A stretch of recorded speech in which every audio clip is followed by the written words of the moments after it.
Nearly 40 years after its release, Crocodile Dundee remains one of the most beloved films of all time. Millions of people remember Mick Dundee as a humorous, brave Australian hero who always knows how to handle any situation. But according to Paul Hogan, the most interesting thing about the film is not the giant knife, the adventure scenes, or the famous lines. The truth is that most audiences have never truly understood why Crocodile Dundee became so successful. Many people think it is just a comedy about a man from a remote area moving to a big city. But for Hogan, the film has always carried a much deeper meaning. Mick Dundee was not created to be a superhero. He was created to show that confidence, kindness, and humor can sometimes be more powerful than money, status, or authority. That is also the reason the film touched the hearts of audiences all over the world. To understand what most viewers missed, we need to go back to the man behind that legendary character, a man who was once an ordinary manual worker before accidentally becoming Australia's most famous star. He was born in 1939 in Sydney and grew up in a working-class family. After leaving school, Hogan worked various jobs to make a living, from construction worker to labourer on major projects. For many years, he worked as a riveter on the Sydney Harbour Bridge, a job that required physical strength, courage, and the ability to work at frightening heights. That was the life Hogan understood best. Hard-working men who enjoyed joking, were straightforward, and always saw the world in a practical way. Later, these very people became the inspiration for the character Mick Dundee. The turning point came in the early 1970s, when Hogan frequently watched the talent show New Faces. He could not stand the way some judges mocked and belittled contestants who were trying to perform on national television. Instead of just complaining, Hogan decided to do something very unusual. He signed up for the show. When he appeared on stage, Hogan was not dressed like an entertainer. He walked out wearing work boots and carrying the attitude of a worker just finishing a shift. When asked what his talent was, he humorously introduced himself as a knife-throwing and tap-dancing performer. The audience was unsure whether he was serious or joking. But what impressed people the most was not the performance itself. It was his confidence and natural charm. Hogan spoke as if he were chatting with friends in a local pub. No acting, no trying to impress, no pretending to be a star. The audience immediately loved him. Television producers quickly realized they had discovered something special. Hogan had the ability to make viewers laugh simply by telling a simple story or making an ordinary remark. From a spontaneous appearance, he gradually became a regular guest on television. By 1973, The Paul Hogan Show was officially created. No one expected the show to last more than a decade and turn Hogan into the most famous television figure in Australia. Throughout the 1970s and early 1980s, he appeared almost everywhere. His jokes were repeated in cafes, on construction sites, and in homes across the country. However, that success also made Hogan begin to think about a bigger challenge. He had conquered Australian television, but could a story deeply rooted in Australian identity conquer the world? Not long after, a trip to New York gave him the idea that would change his entire life. Amid skyscrapers, rushing crowds, and a pace of life completely different from Australia, Hogan suddenly wondered, what would happen if a man truly from the Australian outback were placed in this environment? Not a typical tourist, but someone who had spent almost his entire life in the wild, accustomed to crocodiles, venomous snakes, and the endless open spaces of the outback.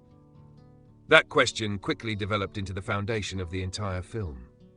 Instead of telling the familiar story of a city person discovering the wilderness, Hogan wanted to completely reverse the perspective. He wanted audiences to see New York through the eyes of a man who is not impressed by what others consider civilized or modern.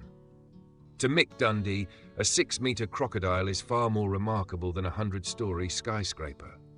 To build the character, Hogan drew inspiration from many Australians he had met in his life, especially those who lived close to nature and possessed a very distinctive rural confidence. One of the names often mentioned is Rod Ansell, who became famous after surviving for more than 50 days alone in the northern Australian wilderness. However, Mick Dundee is not a copy of Rod Ansell or any real person. He is a combination of many traits Hogan admired: resourcefulness, courage, humor, and the ability to stay calm in any situation. Interestingly, Hogan never wanted to create a Hollywood-style hero.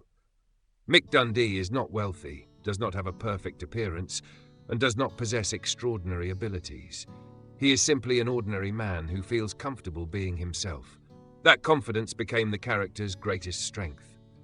When entering New York, Mick does not try to prove he is better than anyone, nor does he feel inferior to anyone. He treats billionaires, journalists, and workers with the same natural and sincere attitude. This is what Paul Hogan later believed many audiences never truly recognized. The success of Crocodile Dundee does not lie in the famous knife or the humorous lines. It lies in the fact that the film introduced a completely different kind of hero. One who wins through kindness rather than violence, through humor rather than aggression, and through simple confidence rather than power. If Crocodile Dundee had been made in a conventional Hollywood way, it might never have existed. In the early stages of development, Paul Hogan and co-writer John Cornell repeatedly received rejections from major studios. Many executives did not understand the appeal of the story. They believed a film about a man from the Australian outback was simply too unfamiliar for American audiences. Some even thought that most international viewers would not understand the very distinctive Australian sense of humor. But Hogan refused to give up. He believed in Mick Dundee in a way only a creator could. Instead of waiting for a studio to approve the project, he and his partners decided to find their own way forward. This was a risky decision, as the production budget was expected to reach about $8.8 million, a very large sum for Australian cinema at the time. The final funding was raised from multiple sources, including Australian film investment incentives and money from people directly involved in the project.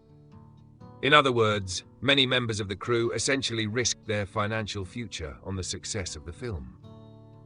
If it failed, the consequences would have been extremely serious. The risk was not only financial. Hogan and the film crew wanted audiences to truly feel Australia, so they chose to shoot in Kakadu National Park in the Northern Territory.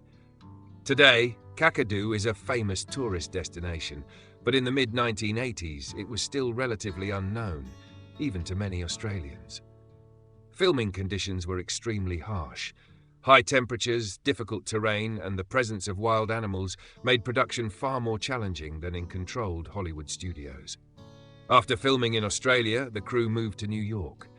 The contrast between the vast outback and crowded Manhattan became one of the film's strongest visual elements. Without expensive special effects or large-scale action scenes, the contrast between the two worlds created its own appeal. Many viewers still remember the crocodile confrontation scenes and often think real animals were used. The reality was far less glamorous. Due to strict safety and insurance requirements, many scenes used rubber crocodile models or carefully designed filming techniques to create a realistic effect. This unintentionally became an advantage, as the film was never meant to rely on visual effects. The focus was always on character and story. When filming was completed, even those involved in production could not predict what would happen next. They knew they had made a different kind of film, but no one was sure whether global audiences would accept it. After all, it was still an independent Australian project with no A-list Hollywood stars and no major studio backing. When Crocodile Dundee was released in 1986, no one on the crew was truly prepared for what was about to happen. They hoped the film would make a profit. They hoped American audiences would understand Mick Dundee's humor. But what they received was far greater. The film quickly became an international box office phenomenon. From an independent project with a budget of about $8.8 million, Crocodile Dundee eventually earned more than $328 million worldwide. This was not only a major success, but also one of the most impressive profit margins in film history at the time. For many years, it remained the highest-grossing Australian film of all time and became proof that a very local story could still resonate with global audiences. What astonished experts was that this success almost followed none of Hollywood's usual rules. The film had no international stars, did not rely on special effects, and was not supported by a massive promotional campaign. Instead, audiences spread the word themselves. Viewers left the cinema and told their friends that they had just watched a comedy completely different from anything Hollywood was producing. Paul Hogan also unintentionally benefited from a factor that is rarely mentioned. Before Crocodile Dundee was released, he had appeared in the famous Australian tourism campaign featuring the line, "I'll slip an extra shrimp on the barbie for you." These advertisements helped shape a friendly, humorous, and approachable image of Australians in the eyes of the American public. When the film was released, audiences already felt somewhat familiar with the image Hogan represented. The impact of Crocodile Dundee did not stop at box office revenue. The film almost changed the way the world viewed Australia. Before that, many foreigners knew very little about the country, beyond basic information. After the film, the outback, cheerful Australians, and wild natural landscapes became part of global popular culture. One of the most obvious beneficiaries was Kakadu National Park. Before the film's release, the area was relatively unknown outside Australia. But just a few years later, international tourism increased significantly as thousands of people wanted to see the land featured in the film for themselves. In many ways, Crocodile Dundee achieved what millions of dollars in tourism advertising could hardly accomplish. However, what Paul Hogan was most proud of was not the revenue figures or box office records. Years later, he still maintained that the film's greatest success was that audiences came to love Mick Dundee as a real person. They did not just laugh at the jokes, but were also drawn to his sincerity, kindness, and the way he faced the world with confident humility. And it is here that another secret about the film begins to emerge. Behind the comedic scenes that made audiences laugh lies a very clear philosophy that Paul Hogan had quietly built into the character from the very beginning. Many people remember Crocodile Dundee for its humorous dialogue, the awkward situations in New York, and the iconic scene where Mick Dundee pulls out his famous oversized knife. But according to Paul Hogan, the most important element of the film was not any of those moments. It was the way the character was constructed from beginning to end. Hogan always believed that audiences can sense authenticity, even if they are not consciously aware of it. For that reason, many details in the film were actually drawn from his own real-life experiences. One famous example is the scene in which Mick Dundee encounters a bidet in a luxury hotel for the first time and has no idea what it is used for. This situation was not invented by the writers. Hogan had experienced something similar during a trip abroad and clearly remembered the feeling of confusion when faced with something everyone else seemed to understand except him. It is precisely these small details that made the film feel so relatable. Mick Dundee was never written as a man who knows everything. On the contrary, he is often confused by things that city people consider normal. But instead of feeling embarrassed, he approaches everything with curiosity and humor. That is what made audiences love the character. Even the film's most famous scene, when a robber pulls a knife and threatens him, and Mick calmly replies, "That's not a knife," before pulling out his much larger one, is often misunderstood. Many viewers see it as a moment of strength or aggression, but Hogan never viewed it that way. In his mind, it is a joke. Mick does not want to harm anyone. He simply wants to defuse the situation with confidence and characteristic humor. That was also the core principle Hogan set for the character. Mick Dundee is not the type of hero who solves problems with fists or guns. He always tries to avoid violence if possible. When faced with conflict, he typically uses wit, life experience, or a well-timed remark to change the situation. This made the character stand out in the 1980s, a time when cinema was filled with muscular heroes and prolonged gunfights. Looking back nearly 4 decades later, Hogan believes this is precisely what most audiences never truly noticed. They remember the laughter, the dialogue, and the light action scenes, but what made Crocodile Dundee endure was the value system beneath all of it. Mick Dundee does not win because he is the strongest. He wins because he understands who he is and does not feel the need to prove it to anyone. Perhaps it is this simplicity that has helped the character stand the test of time. While many action heroes of the 1980s have faded into memory, Mick Dundee is still remembered as an old friend audiences are always happy to see again. And although the film has become part of cinematic history, the story of Crocodile Dundee is not entirely over. Nearly 40 years after its release, a new decision related to the film once again sparked debate around the world. After the massive success of Crocodile Dundee, Paul Hogan's life changed completely. From a popular television star in Australia, he became a globally recognized figure. Hollywood quickly opened its doors with a series of attractive offers, many of which could have brought him enormous paychecks and a solid position within the American film industry. However, Hogan made choices very different from what people expected. For many years, he turned down numerous major projects because he felt they did not align with the values that made Mick Dundee successful.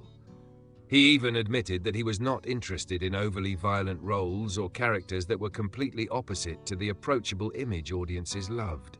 For him, maintaining authenticity was more important than constantly appearing on the big screen. Because of this, when people think of Paul Hogan today, they still immediately think of Mick Dundee. For many actors, being permanently associated with a single role might be considered unfortunate, but for Hogan, it is a source of pride. He understands that very few performers ever create a character that remains alive in the memory of generations of audiences. In 2025, Crocodile Dundee once again became the center of attention when a restored 4K version titled Encore Cut was released.